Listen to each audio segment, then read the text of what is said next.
भक्ति कितने प्रकार की होती है मैया जी? भक्ति कितने प्रकार की होती है? 9। इन 9 में से एक भी आ जाए तो काम बन जाएगा।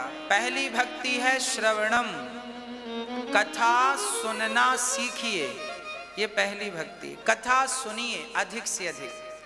श्रवणम, फिर कीर्तनम, अधिक से अधिक कीर्तन कीजिए, ज्यादा से ज्यादा भगवान का नाम जपो।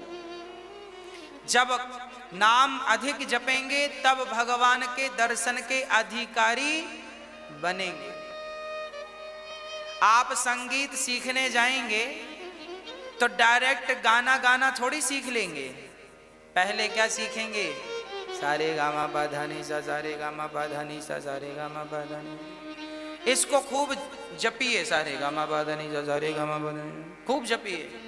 सारे गामा पा धा नी सा सीख जाओगे तो बाद में फिर भजन गाना सीखोगे। सारे गामा नहीं आता तो भजन गाना भी नहीं आएगा। माला जपना नहीं आया, नाम जपना नहीं आया तो भगवान का दर्शन करना भी नहीं आएगा। इसलिए नाम पहले जपो। जैसे संगीत को सीखने के लिए सारे गामा सीखना ही पड़ेगा, ऐसे भगवान को पाने के लिए नाम जपना ही पड़ेगा, कोई दूसरा चारा नहीं है। तो पहली भक्ति है कथा सुनना, दूसरी भक्ति है कीर्तन करना। श्रवणम कीर्तनम, फिर स्मरणम, भगवान का स्मरण करो अधिक से अधिक, स्मरण बना रहे। हे नाथ, मैं आपको कभी भूलू नहीं। हर क्षण अपने करीब भगवान को महसूस करो। सदा रसिकों के संग बैठकर भगवान की बात करो, भगवान का चिंतन करो। भगवान की बात करते करते आंखों में आंसू आने लगे तब समझना कि अब आप ठीक ठीक चल रहे हैं भक्ति के पथ पर। स्मरणम, चौथा है पाद सेवनम, पांव दबाना चौथी भक्ति है, पांव दबाना। आप लोग दबाते हैं कि नहीं? पांव दबाया करिए, बिना पैसे का पुण्य है यहां। जब आप पांव दबाते हैं तो क्या होता है? पांव दबाने से जिनके पांव दबाते हैं उनके भीतर से दुआएं निकलती हैं। हां, आशीर्वाद मिलता है। इसलिए पांव दबाना चाहिए, चरण सेवा करनी चाहिए। चौथी भक्ति पांव दबाना। आप अपने पतियों के दबाओ, बेटा अपने माँ बाप के दबाए, और घर में आए अतिथियों के पांव दबाओ। जो स्त्री पति के पांव दबाती है उस घर में लक्ष्मी की कमी नहीं होती। जो बेटा अपने माँ बाप के पांव दबाता है उस बेटे की कोई इच्छा शेष रह नहीं जाती। बिहारी जी सारी इच्छाएं पूरी करें। केवल मां के पांव। हां जी, चरण सेवा चौथी भक्ति है। भगवान कहां विराजते हैं?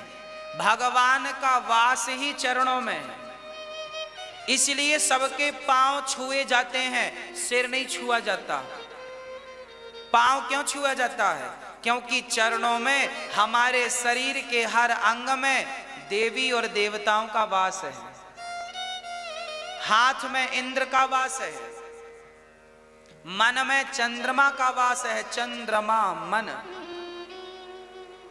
आंखों में सूर्य का वास है, बुद्धि में ब्रह्मा जी का वास है, और चरणों में मेरे नारायण का वास है। तो जब आप किसी के चरण दबाते हैं, किसी के चरण पकड़ते हैं, तो वो भगवान के चरण होते हैं।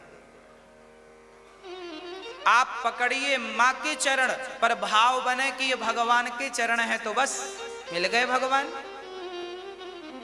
मां खाती है, बच्चे का पेट अपने आप भर जाता है, गर्भ का बच्चा। मां के पांव पकड़ो, भाव बने कि भगवान के पांव है, बस यही तो भाव है। तो चरण जरूर दबाना चाहिए। चरणों से जुड़ा व्यक्ति कभी गिरता नहीं है ना? ऊंचे पर बैठा व्यक्ति गिर सकता है, जो ऑलरेडी जमीन में बैठा है वो गिर के कहां जाएगा? इसलिए चरण दबाना मतलब जमीन स्तर पर काम करना, जमीनी स्तर यही है। लोग कहते हैं ना आप तो जमीन से जुड़े हुए हैं, आप तो मिट्टी से जुड़े हुए हैं, यही तो है। मिट्टी से जुड़ा हुआ क्या? मिट्टी से थोड़ी बंधना है कि तुम्हारी रस्सी से कोई हाथ पांव बांधे। मिट्टी से जुड़ने का अर्थ है सहज सरल होकर सेवा करना। जो कोई नहीं करता वो सेवा के काम आप करो। पहली भक्ति है श्रवणम, फिर कीर्तनम, फिर स्मरणम, फिर पाद सेवनम, चरण सेवा, फिर अर्चनम। अर्चन करिए, तुलसी के पत्ते तोड़िए ढेर सारे। और सुनिए, अभी एकादशी आ रही है कि नहीं, बड़ी एकादशी, और आज छठ पर्व है। आप सभी भक्तों को छठ की लाखों लाख बधाई हो। आपके बच्चे सुखी रहें, समृद्धवान बने। आज का त्योहार बच्चों की लंबी आयु के लिए रखा जाता है। भगवान आपकी और आपके बच्चों की खूब लंबी आयु करें। एक राजा था, उस राजा का एक बेटा पैदा हुआ, तो वो एक राजा था जिस राजा का नाम था प्रियंबद। उस राजा के कोई संतान नहीं थी। एक संतान हुई तो मरा हुआ बच्चा पैदा हुआ, थोड़ी देर में मर गया। राजा बहुत रोए, प्रियंबद राजा बहुत रोए कि बेटा हुआ तो सही पर मर गया, हुआ तो सही। राजा रोए और सोचे कि मैं भी मर जाऊंगा, बिना पुत्र के ये राज कैसे चलेगा, मर जाऊंगा। तब महर्षि कश्यप जी ने एक यज्ञ कराया था। तब यज्ञ भगवान ने खीर खिलाई थी। प्रियंबद राजा की पत्नी का नाम था मोहिनी। उनको खीर खिलाई, खीर का प्रसाद खिलाया। तब फिर बच्चा पैदा हुआ। जब बच्चा पैदा हुआ तो वो बच्चा पैदा तो हुआ, फिर मर गया। जब वो मरा तो फिर चिंता में पड़ गए कि अब तो बच्चा जिंदा होना चाहिए था। तब क्या करें? तब कहा कि इस बच्चे को आप जरूर प्राप्त करेंगे, आप छठ पर्व का उत्सव रखिए। जब छठ पर्व का उत्सव रखा गया, छठ पर्व का व्रत उस राजा और रानी ने किया। 4 दिन तक बड़ी कड़ी आराधना की और सूर्य अर्घ दिया। तब उस छठ के प्रभाव से, मां भगवती के प्रभाव से उनका बच्चा जीवित हो गया। तब से छठ पर्व की पद्धति चालू हो गई, परंपरा चालू हो गई। बच्चों की लंबी आयु के लिए, आपके अखंड सुहाग के लिए, सुख शांति के लिए ये उत्सव किया जाता है। बोलिए भक्त वत्सल भगवान की जय। आज हमारे मध्य में, हमारे जिस आश्रम में हम रहकर पढ़े हैं, ललिता आश्रम में, वहां से हमारे बड़े भ्राता भैया श्री भरत पांडे जी का आगमन हुआ है। एक बार सुंदर ताली बजाएं। हमारे गुरु जी के नाती हैं आप, और बहुत योग्य हैं, बहुत विद्वान हैं, भागवत जी के उच्च कोटि के कथाकार हैं, प्रवक्ता हैं। बड़ी अद्भुत महिमा है। आज हमारे मध्य आप आए। जब हम पढ़ते थे तो भैया जी भी वहाँ अध्ययनरत थे और आप भी स्वाध्याय कर रहे थे, अध्ययन कर रहे थे गुरुजनों के चरणों में बैठ के। और ठाकुर जी की कृपा कि हमें इनके चरणों में रहने का सौभाग्य मिला। इन सभी विप्र देवताओं का आशीर्वाद लेने का सौभाग्य मिला। ये हमारा परम सौभाग्य था। आज भरत भैया हमारे मध्य हैं, बड़ी खुशी हुई। बचपन से ही आपके साथ रहा। कई बार तो भोजन भी साथ में ही करते थे, एक ही पंगत में बैठकर, एक साथ कई बार खेलते भी थे, एक साथ कई बार पढ़ते भी थे। तो ऐसे परम सौभाग्य मिले हैं, आपकी सन्निधि प्राप्त हुई है। आगे जैसा कि हम आपको श्रवण करा रहे थे कि श्री प्रहलाद जी अपने पिता को नवधा भक्ति करते हुए, उपदेश करते हुए कह रहे हैं, पिताजी श्रवणम कीर्तनम विष्णु स्मरणम पाद सेवनम अर्चनम वंदनम दास्यम सख्यमात्मनिवेदनम। तो हम चर्चा कर रहे थे अर्चन की। अर्चन कैसे करना चाहिए? श्रवणम तो बता दिया, कीर्तनम स्मरणम पाद सेवनम तक हो गई अर्चनम। अर्चन क्या है? आप ढेर सारी तुलसी तोड़ लो। अभी एकादशी आने वाली है, एकादशी को एक काम जरूर करिएगा, एकादशी के दिन तुलसी का वृक्ष जरूर लगाइएगा। तुलसी एकादशी के दिन घर पे तोड़ना मना है, एकादशी को तुलसी लगाना मना नहीं है। तुलसी एकादशी के दिन जरूर लगाइएगा। तुलसी विवाह भी होता है, तुलसी जरूर लगाइएगा। कहते हैं एकादशी के दिन जो तुलसी लगाता है वो जितने मंजरी जमीन पर गिराती, तुलसी की मंजरी पक्के गिरती है ना, उसके दाने, उसके पत्ते गिरते हैं, जितनी मंजरी गिरती है फिर उससे जितनी तुलसी पैदा होती है, फिर उसकी मंजरी से जितनी तुलसी, ऐसे जितनी तुलसी पैदा होगी और जितने पत्ते जमीन पे गिरेंगे, कहते हैं उतने वर्षों तक गोलोक धाम का ठाकुर जी वास देते हैं, जो तुलसी की सेवा करता है। अर्चन कैसे करें? तुलसी तोड़ें और ठाकुर जी के ऊपर अर्चन कैसे करें? नारायणाय नमः, नारायणाय नमः। एक एक तुलसी उठाएं और नारायणाय नमः, नारायणाय नमः, इसे अर्चन कहते। आप भी घर में ठाकुर जी को देखिए ऐसे पूजा करनी चाहिए। एक थाली में सबसे पहले स्टार बनाओ, बीच में ओम लिखो, फिर उसके खंड पर लिखो बीच में ओम, फिर ना, नमो नारायणाय नमः, ऐसे उसके खंडों में ऐसे। फिर ठाकुर जी को बिठाओ, फिर उनको बिठा के बड़े प्रेम से उनकी स्नान कराओ, उनको सेवा करो। स्नान कराने के बाद ठाकुर जी को स्नान कराने के बाद उन्हें बढ़िया उठाओ और एक बढ़िया से कपड़े से ठाकुर जी को बच्चे की तरफ पहुँचो।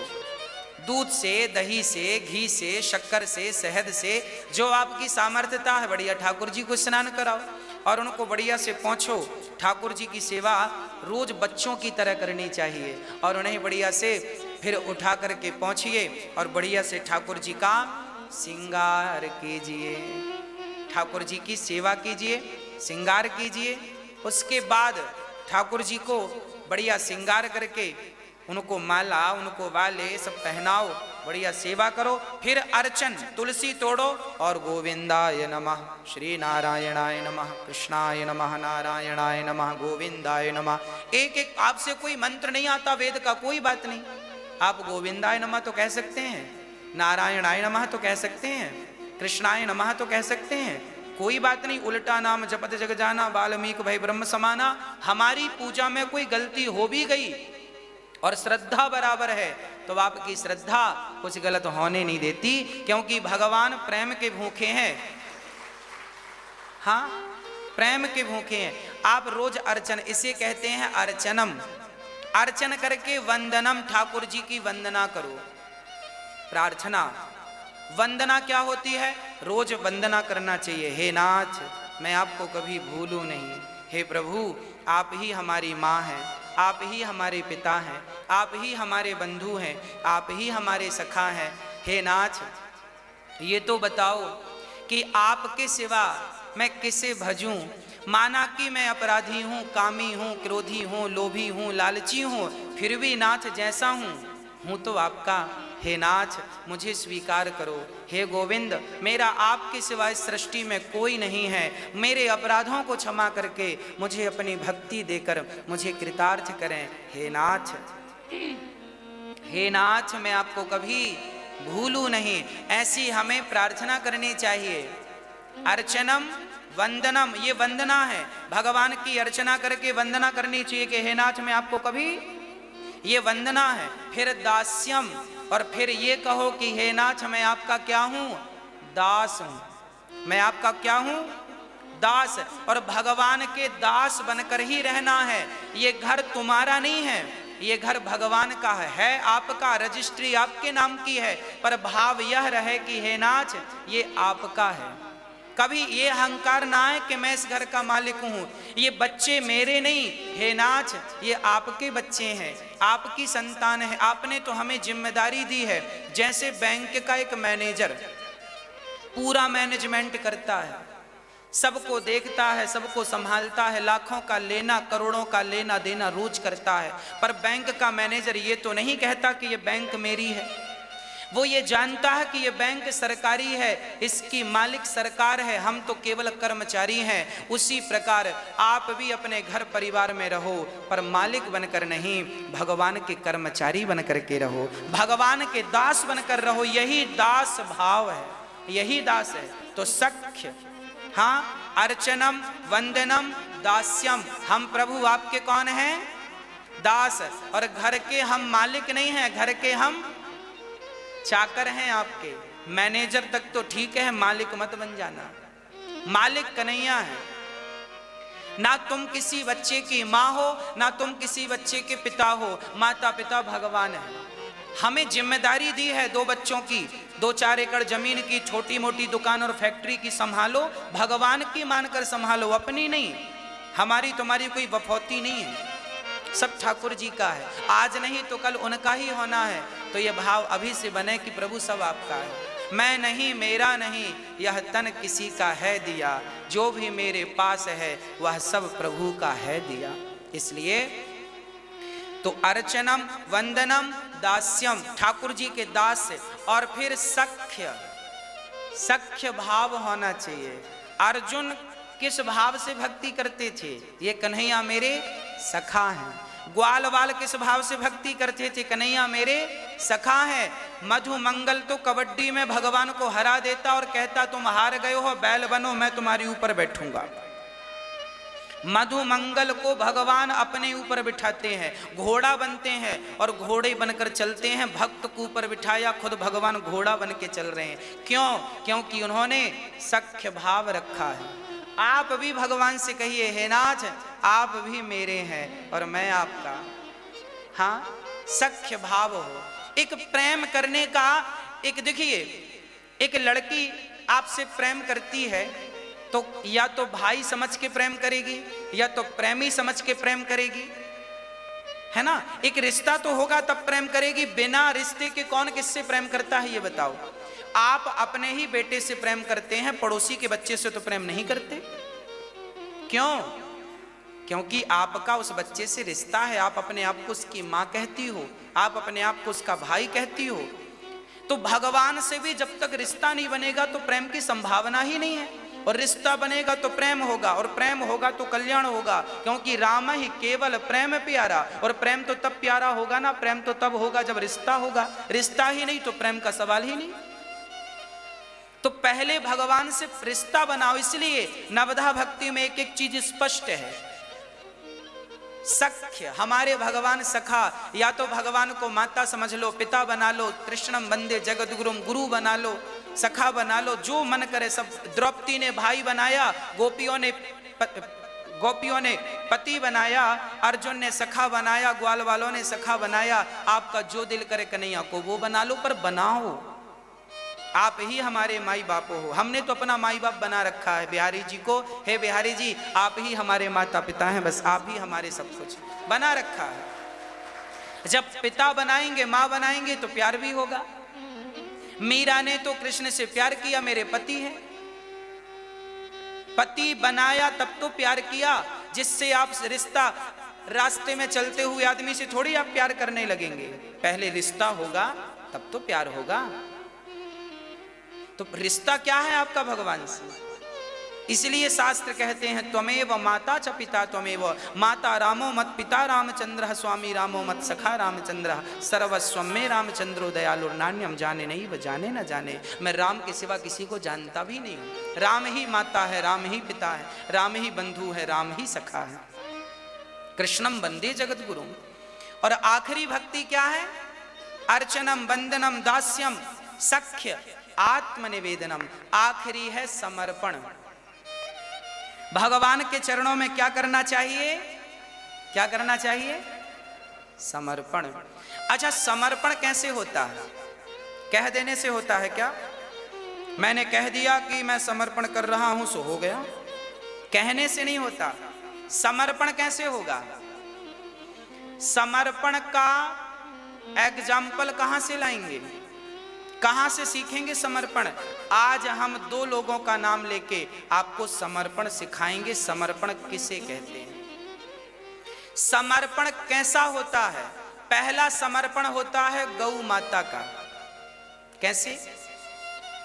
जैसे गौ माता आपके खूंटे पर बंधी है, तो आप उसे पानी रखें तो वो पानी पिएगी, भोजन रखें तो वो भूसा और चारा खाएगी, नहीं रखेंगे तो नहीं खाएगी। वो खूंटा तोड़कर भागेगी नहीं, वो भागेगी नहीं, वो बंधी रहेगी।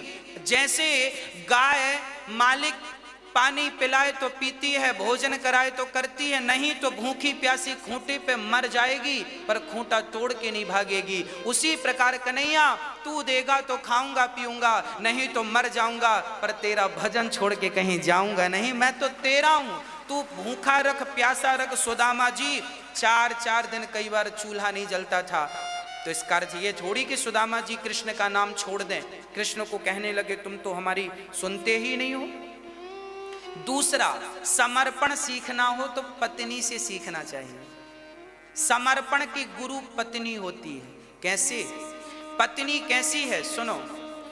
पत्नी शादी के पहले उसका नाम कुछ था, शादी के बाद नाम बदल गया। शादी के पहले गोत्र कुछ था, गोत्र शादी के बाद बदल गया। शादी के पहले सरनेम कुछ और था, शादी के बाद बदल गया। हाँ, केवल नाम, केवल गोत्र, केवल यहाँ तक कि पहनावा भी शादी के पहले कुछ था, शादी के बाद कुछ हो गया। यहाँ तक कि शादी के बाद अब पति घास की झोपड़ी में रखता है तो वो घास की झोपड़ी में रहती है, और महलों में रखता है तो पत्नी महलों में रहती है। हाँ, जैसे पत्नी ने पति के लिए नाम बदल दिया, गोत्र बदल दिया। भूखी, पति भूखा है तो वो भी भूखी है, पति प्यासा है वो भी प्यासी है, पति रोता है तो वो भी रोती है, पति हंसता है तो वो भी हंसती है। जैसे पत्नी अपने लिए अब नहीं जीती, पति जो साड़ी पहनाए वो पहन लेती है, 10,000 की पहनाए या 100 रुपए की पहनाए। सच्ची पतिव्रता नारी तो डिमांड नहीं करती। कुलटाओं की तो हम बात ना करें। हाँ, तो जैसे नारी पति के सुख में अपना सुख मानती है, पति की सेवा में अपना जीवन अच्छा समझती है, जैसे पत्नी ने पति के चरणों में समर्पण कर दिया है, उसी प्रकार भक्त भगवान के चरणों में समर्पण कर दे। हे प्रभु, मैं नहीं रहा, अब मैं तेरा हो गया। जैसे पत्नी पति की हो गई, नाम भी तेरा, गोत्र भी तेरा। हे प्रभु, मैं तो आपके चरणों में हूं, अब आप जैसे रखें राम जी रहना चाहिए, और सीताराम सीताराम कहना चाहिए। बहुत सारी बातें हैं, ये समर्पण है।